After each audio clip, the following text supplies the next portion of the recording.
Welcome once again, ladies and gentlemen, to the Word of the Day podcast, where I, Jamie Silva, attempt to explain useful words pleasantly.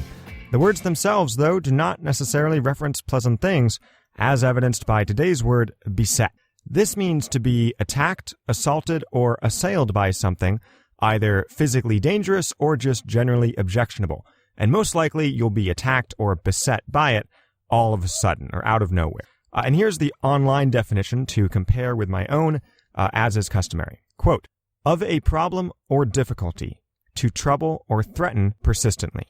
Unquote. Well, this is fine, but it doesn't convey the sense of immediacy of my definition, which I think is important.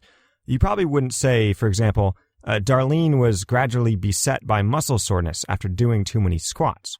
That's not sudden enough. Saying Darlene was beset by painful muscle cramps right after her squats does work, because in that case, the cramps would probably arise without warning. And here to further explain how to use this word, please welcome to the show yet another talented voice actor, and it is fortunate indeed that I know so many of them, Michael. Michael, thank you for being here. Happy to be here. The word beset is basically always seen in the phrase beset by, because of course you must make clear what is causing the trouble, what is besetting you. The passive voice is the norm here, though it's probably not mandatory. Theoretically, you could say Toby beset his uncle with a million questions about how the microwave worked, so he was banished from the kitchen.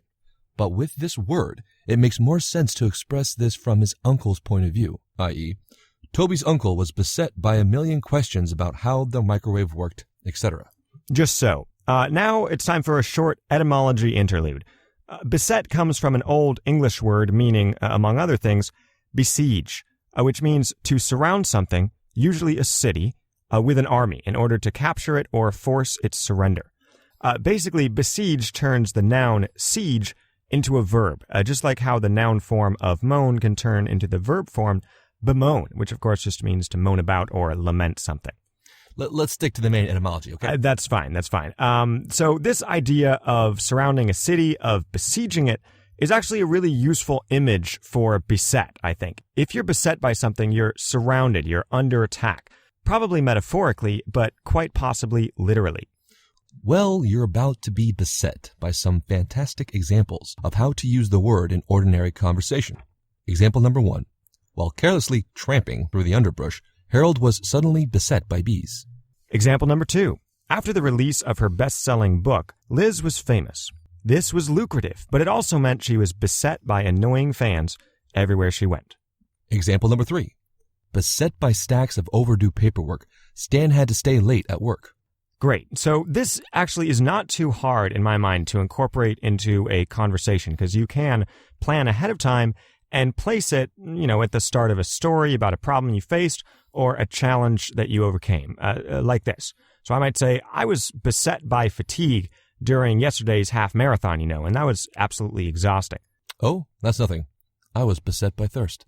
Right. So that's it for the examples. And it's now time for another edition of Not in Stock, where we discuss items that we unfortunately do not have available at present in our online store of Word of the Day merchandise, which you can access at wotdpodcast.com/merchandise. And today's product is the Universal Parking Pass.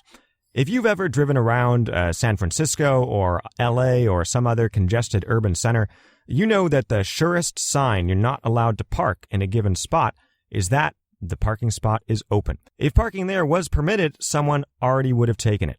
But with our new Universal Parking Pass, which is available exclusively for Word of the Day listeners, you can park anywhere. That's right. Simply place the small card on your dash, and society's parking rules don't apply to you. In loading zones, handicapped spaces, streets where street cleaning occurs between 5 a.m. and 9 a.m. on second Tuesdays, double parking doesn't matter. You park wherever you want, whenever you want, no questions asked. It's like diplomatic immunity, but open to anyone. While you may know or see some people who park as if they already own the Word of the Day Universal Parking Pass, keep in mind that they don't, because it isn't available yet. We've been working on this for a very long time, coordinating with cities and states around the country and around the world to make sure that the proper authorities know not to issue tickets to folks with these Word of the Day Universal Parking Passes.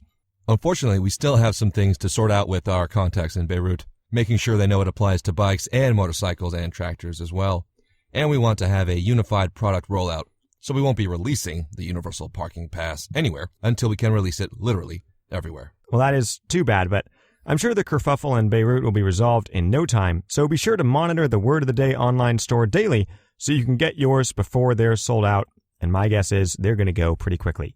So this you can do by going to wotdpodcast.com/merchandise. Well, that'll do it for the show today. I'd like to thank our talented voice actor Michael for joining us for the show. This has been the Word of the Day podcast, which you should subscribe to if you haven't yet. And, of course, check out our website at wotdpodcast.com. I'm Jamie Silva, and thanks for listening.